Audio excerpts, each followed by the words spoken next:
video, we are finally back after my longest break ever from YouTube, which I'll explain more in just a little bit.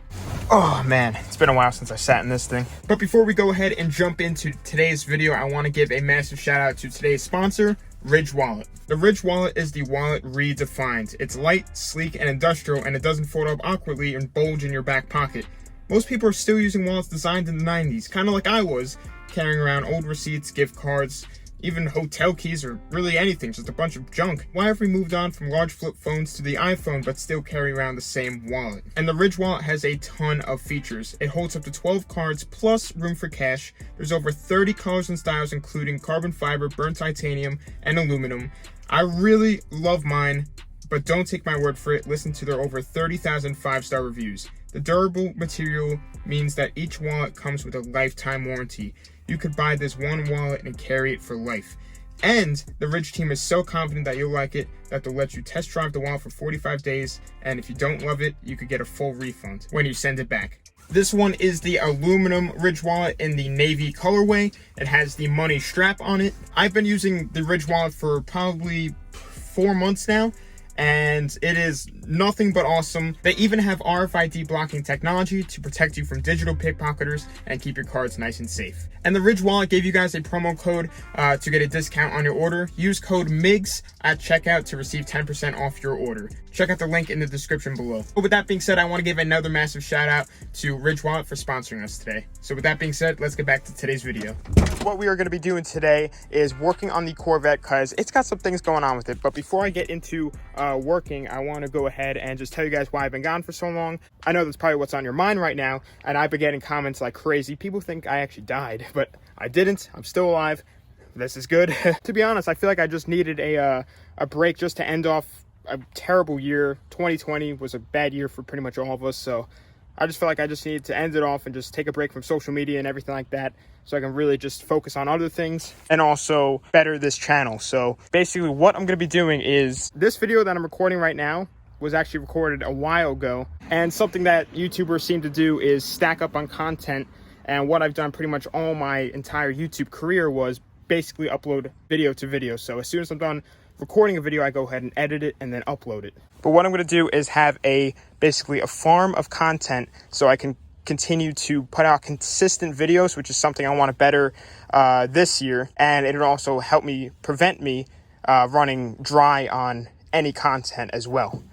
So I can plan ahead, be more organized, get more content out for you guys. It just seems like the best idea, and I just needed a quick break before we went ahead and jumped into a full grind mode. So that's pretty much it. It's just going to help us in the long run and put a lot less stress on me, feeling like anxiety to upload every time I finish recording something just back to back. It just adds up a lot of stress, and I definitely think it's something I should have done from the beginning. But with that being said, everything is all good in the hood.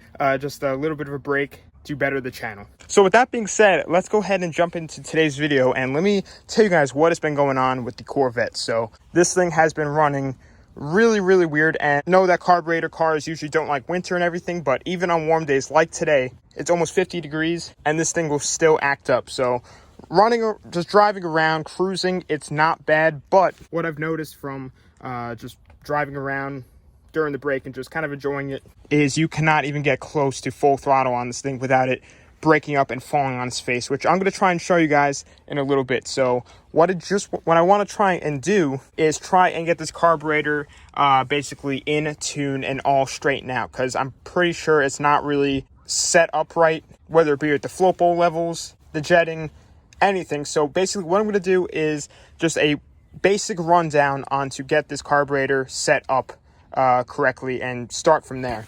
I did order a rebuild kit specifically for this carburetor, which turns out to be a boat carburetor according to the people at Holly. When I gave them the parts numbers, they said it's fine to run on a car, but it's actually illegal to run a carburetor on a boat.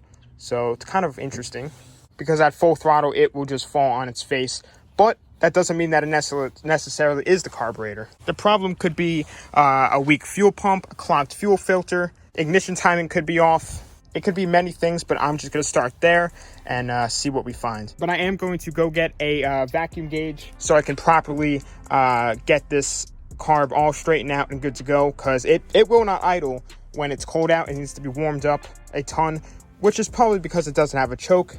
But either way, so I can tune it good, I do want to get this thing at operating temperature, so I am just going to drive it to AutoZone to pick up a vacuum gauge, and then when we get back, it shouldn't have any issues idling once it is warm.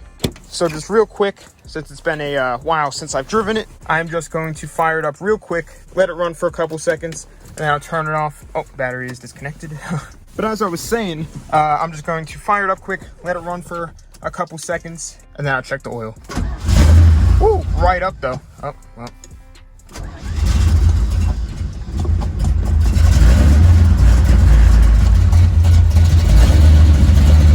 And I actually did put all fresh AC Deco plugs in it over my brake in hopes that that would help it, and it definitely did help it a little bit, but it didn't fix it whatsoever. And I did gap them all to exactly what this calls for, which is 35 thousandths. At first I did 45 thousandths, and it was running really, really bad. I was like, hold on, let me just double check the specs, and it turns out it needs to be 35,000, so I fixed it quick, and it definitely did make it a lot better.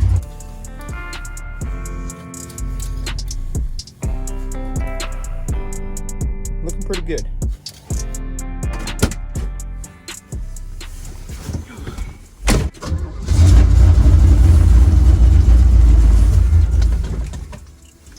Come on, girl.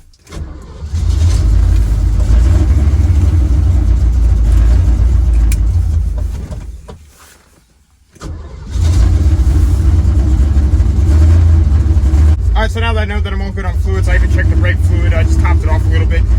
I'm just gonna let this thing warm up because it has been a while, and then take it to AutoZone because I do want to show you guys what it does when it falls on its face, but I just want to make sure it's completely warmed up before I do that, just so I can show you guys, you know, accurately what it does, because any engine when it's cold and if you floor it, it probably will fall on its face, specifically a carbureted engine. Even when this thing's warmed up, it'll act the same. So I'll show you guys once we're on the road.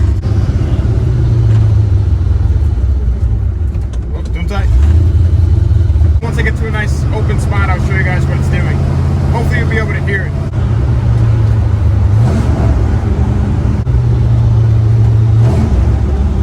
I've been getting better at rev matching.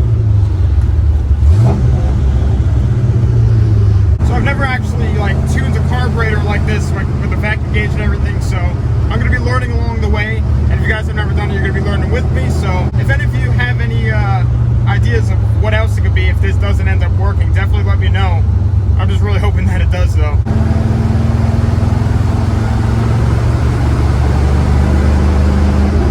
And it's amazing how this thing handles for being 47 years old. Also, I'm sure you guys noticed my Corvette jacket. Alright, so we're on an open road right now, and it's not even when I punch it. I can lay right into it, it'll do really good for a little bit, and then it'll fall on its face. So I don't know if you guys can be able to hear it. I'll try to roll down the window.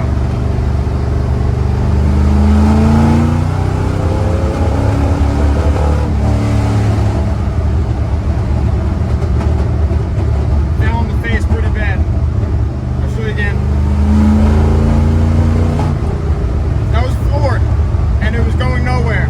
And I was cruising not too long ago, and my friend was telling me that the smell of fuel behind me was really, really bad, so it could be running too rich, and when I punch it, it's just completely, you know, flooding out and falling on its face like it is. I'll try and do it from a lower gear just so you guys can really do it, like hear it, because it's pretty loud in here. I don't know how well you guys can be able to hear, but I mean, it's real bad.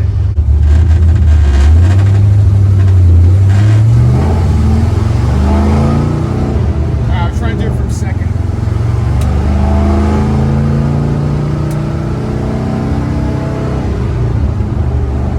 Actually third, I'll do third.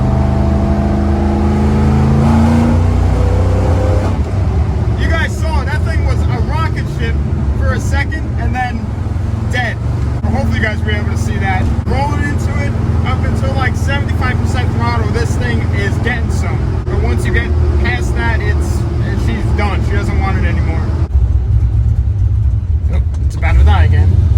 But it's only when it's under load. I can free rev it to the floor and this thing will climb to like 7,500 RPMs. Like, it's ridiculous. But once it's under load, it doesn't like it. So it sounds almost like a weak fuel pump.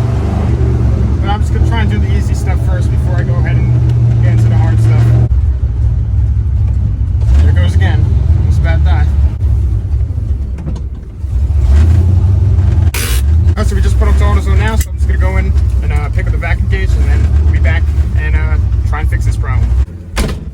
Alright, so I just got a vacuum gauge. I ended up just buying one, just in case I need it in the future. Cheap enough.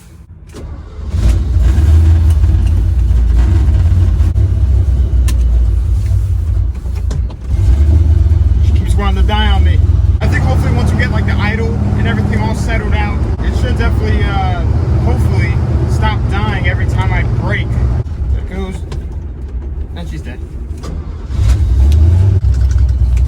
Alright, we made it. Driving this thing is always an event, that's for sure. It's never just very relaxing. Alright, so first thing I'm going to do is check and adjust, if I need to, the float bowl levels on both the primary and secondary bowls. And you do all of these tests that I'm going to be doing while the engine's running. And then once those are checked, I'm going to be checking the idle mixture via the vacuum gauge, the idle screw height, and we'll just start from there. So what I need to do is just pop off the cleaner quick so I can access the screws and everything. And then I'll have to fire it up and begin the tests. Alright, so before I go ahead and start it up, I'm just going to throw a rag underneath where the little peepholes are for the float bowls, just so we don't spill anything, and since the engine is warm, you know, not cause a fire. Alright, here goes nothing.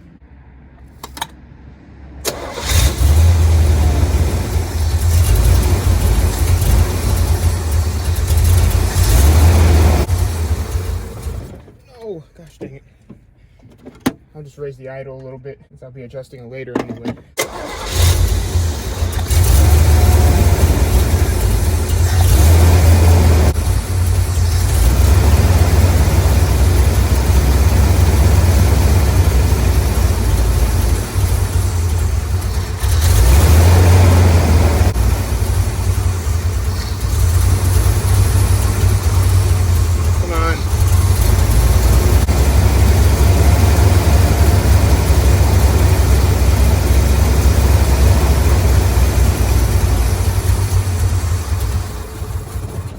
Alright, well, it died, but in order to know the correct fuel level height, when the engine's running, you want there to be a little bit of fuel dripping out of the peep screws for the bowls, and that one didn't have anything leaking out of it, so I'm just going to adjust a little bit until it is, but I need this thing to stay running.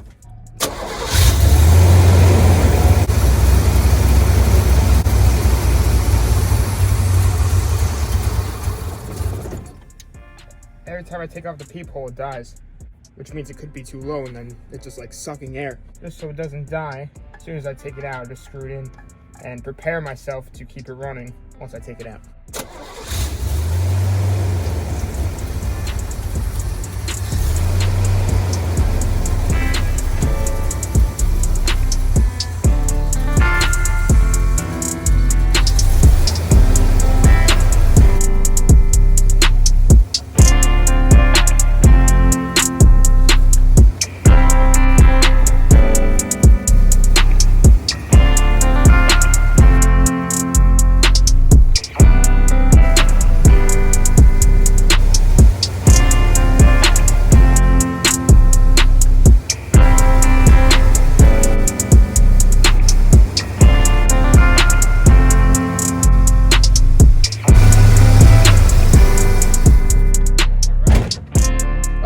Cut it off quick just to pull up the plug for the vacuum port so I can hook up the vacuum gauge, but this thing is already running much smoother.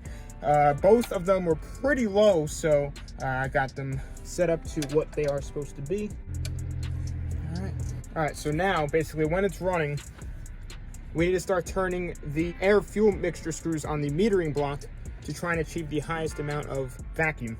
And then from there, then we can start lowering down the idle screw. But before I go ahead and do that, you're supposed to turn the metering screws both sides all the way lean, and then a turn and a half out. Now same thing on this side, and all the way lean is all the way clockwise.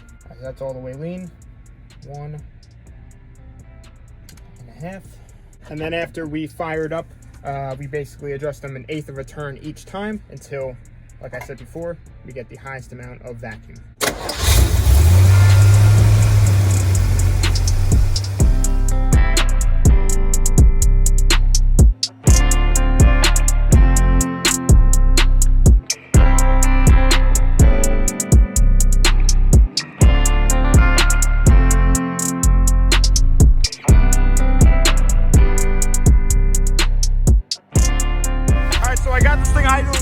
it's at like 800 or so, which is pretty much perfect.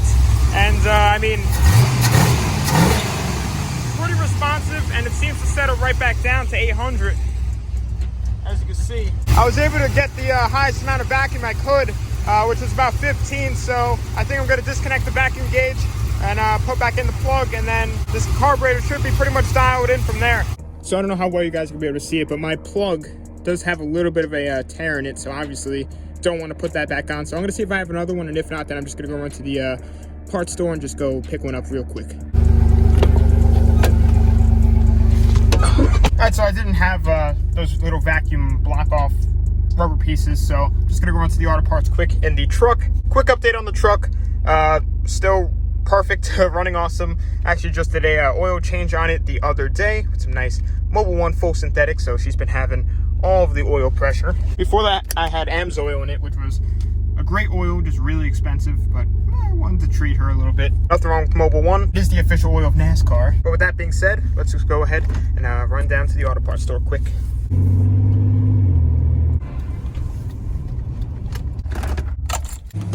New plug has been acquired.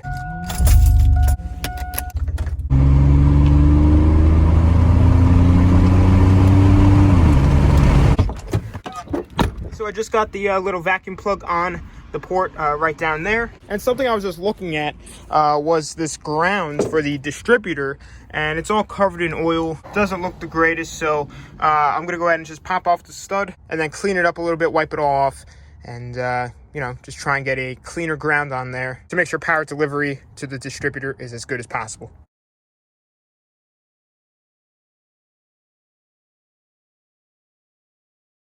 So guys, the ground is all nice and cleaned up over there. It was really, really oily, so that could have definitely been a pretty bad ground connection. But what I want to do right now is just take this thing for another test drive and see if I feel any difference whatsoever, if we're making any progress on trying to fix this problem, if it is fixed, if it feels the same. I just really want to try and figure this thing out. All right, so the engine is pretty cooled down right now since I went to the parts store, and I did do a couple other things since then. So let's see how it does on the startup.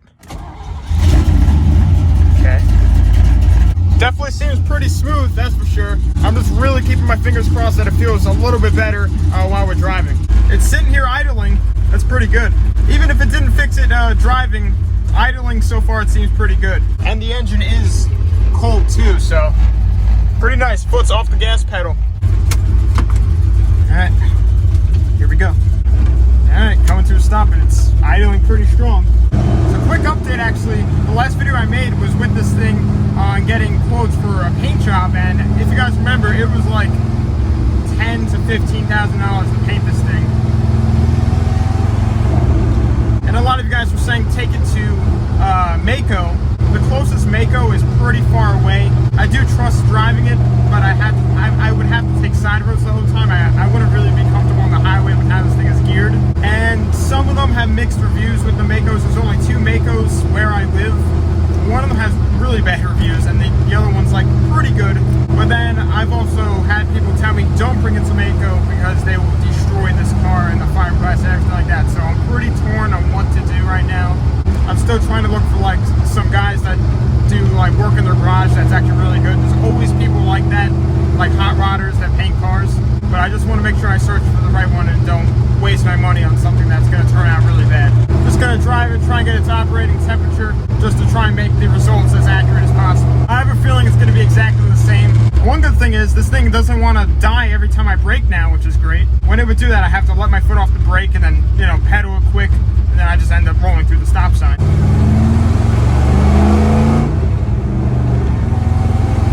Let's see.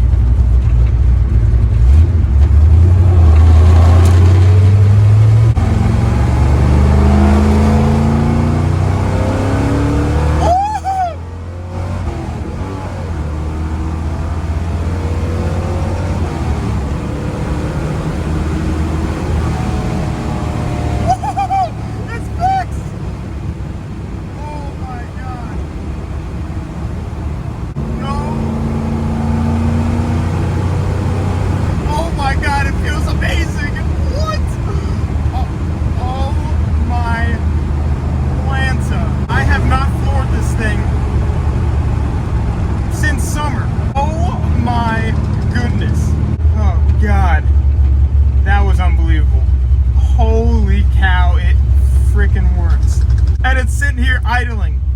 This is the best this thing has ever run, hands down. Oh my God, that was amazing. By the way, I am in Mexico and I just accelerated to the speed limit, that's all. This thing feels awesome. I am so happy right now. Oh my gosh. I was so afraid that I was gonna have to get like a new carb, because these carbs are not cheap. They're like,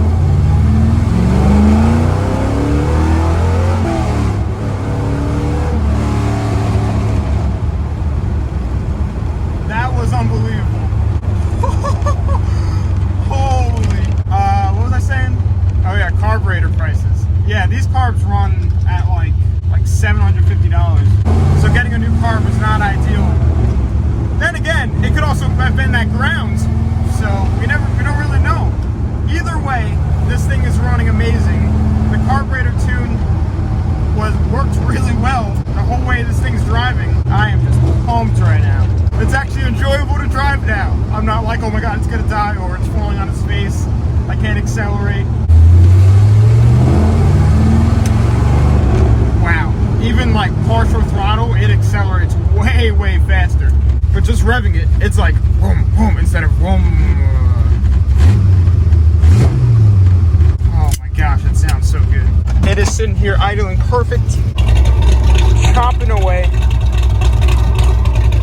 We'll just pop the hood, make sure everything's still good. Make sure I don't see any fuel leaking from here, which I don't. Okay, good, they're tightened down good. Let me check the little peepholes. Perfect, nice and dry. This thing is running awesome. And wow, at like 170 degrees. She's running cool and she's running strong. So guys, I am absolutely stoked on how this thing is running. I did not think that was gonna work. I didn't think that just the tuning and everything was gonna do it. I honestly thought it was like a fuel pump or something. But that's why you don't go straight towards the harder stuff and you go with the basic stuff first. And now I learned how to tune a Holley carb. I know how to do it right. So that's awesome. But anyway, guys, with that being said, I'm going to be ending off the video here. Like I said before, I am going to be making stacks full of content for you guys, so I can come out with content more frequently, but just need that little break. But now I am finally back. So guys, with that being said, I forgot what I used to say. That's crazy. Follow my social medias. They will be on the outro of this video. Instagram and Snapchat I use the most. Check out the link in my description for the Ridge wallet, and shout out to them once again for sponsoring today's video. And with that being said, thanks for watching. Please subscribe, like, comment, tell your friends about the channel.